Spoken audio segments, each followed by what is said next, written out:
ইরানের দাবি বহু বছর ধরে তাদের অর্থনীতি চাপে রাখতে যুক্তরাষ্ট্র যে নিষেধাজ্ঞা দিয়েছে সেটাই এখন আলোচনার প্রধান বাধা। অন্যদিকে ওয়াশিংটন চাচ্ছে নতুন করে শান্তি আলোচনা শুরু করতে, কিন্তু তেহরানের অবস্থান একেবারে পরিষ্কার, আগে শর্ত মানো তারপর কথা। ফলে ধারণা করা হচ্ছে পাকিস্তানের ইসলামাবাদে সম্ভাব্য দ্বিতীয় দফার বৈঠক অনিশ্চিত হয়ে পড়েছে। এদিকে সাবেক মার্কিন প্রেসিডেন্ট ডোনাল্ড ট্রাম্প বলেছেন তিনি ইরানের সঙ্গে যুদ্ধবিরতির সময়সীমা বাড়াতে চান, কিন্তু এখানেই তৈরি হয়েছে সন্দেহ। ইরানের মতে এই যুদ্ধবিরতি আসলে একটি কৌশল, যার আড়ালে থাকতে পারে নতুন কোনো আকস্মিক হামলার পরিকল্পনা। সবচেয়ে অবাক করা বিষয় হল যে ট্রাম্প একসময় ইরানের শাসন ব্যবস্থা ভেঙে দিতে চেয়েছিলেন, আজ তিনি সরাসরি আলোচনায় বসতে আগ্রহী।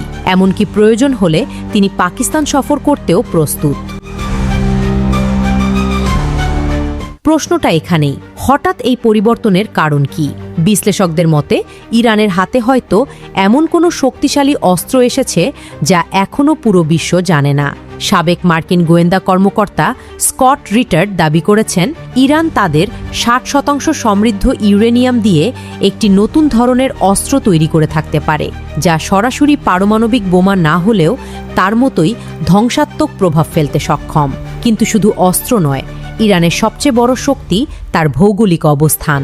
হরমুজ প্রণালী বিশ্বের প্রায় 20% তেল এই পথ দিয়ে পরিবাহিত হয়। যদি ইরান এই পথ বন্ধ করে দেয়, পুরো বিশ্ব অর্থনীতি কেঁপে উঠবে।